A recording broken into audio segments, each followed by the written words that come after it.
Hi, I'm Ryan Cleland. And I'm Natalie Moore. We are undergraduates studying biology at the College of William and Mary. This summer, we studied a tropical passerine called the redback fairy wren in the savannas of northern Australia. Our study was located on Kumali Farm near the small town of Batchelor in the Northern Territory. It is home to over 100 species of birds and is a unique site to investigate the relationship between wrens and their highly heterogeneous habitat, which is strongly influenced by fire. Kumali Farm isn't just a study site. Its rich history goes all the way back to its offensive role against the Japanese during World War II.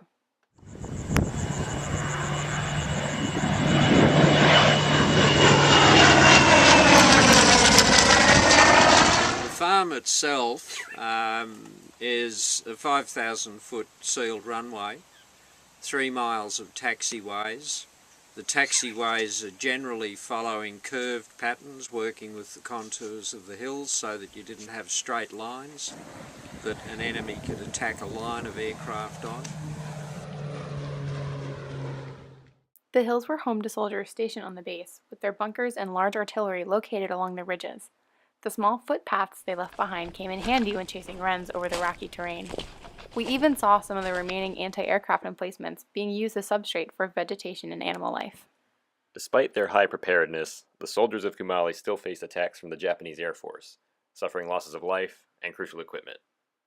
The first attack by the Japanese on the farm, they shot up the airstrip, and over on the northeast corner they shot and destroyed a Beaufighter. Kumali's strategic topography and location in the top end made it an integral part of the war effort. Its contributions to photo reconnaissance allowed for more decisive strikes on Japanese air bases in the Pacific Theater. Well, really it had quite a high significance because the Beaufighters that flew from here were the first aircraft that really took that war back to the north. When the photo reconnaissance squadron started flying from here, they were able to take all the photos for processing of what the Japanese were doing. Kumali wasn't all war and glory. There's a bit of romance that accurately depicts its transition from a military base to a modern-day research site.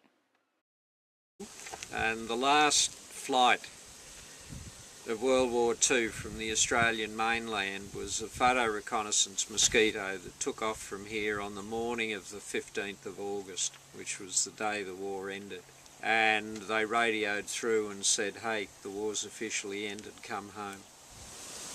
So they got the wings and fuselage of a Mosquito, which was all wooden airframe and wings. That was taken up with due ceremony to the cricket pitch, placed on a big bonfire, and some of the aircraft remains are still there. And out of the ash grew a milkwood tree, and 70 years on that tree is still there, still with a bit of the aeroplane, one of the metal brackets. So that's sitting there, and it's an absolutely wonderful testimony to the triumph of nature over man.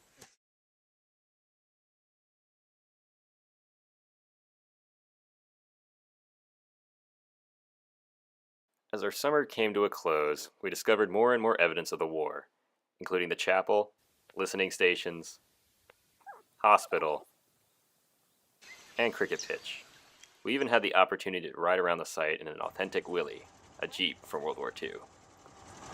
For us, Kumali's history permeated every aspect of the field research, from the physical paths it carved that led to exciting new discoveries, to our ever-growing appreciation and admiration for the sacrifices of its inhabitants.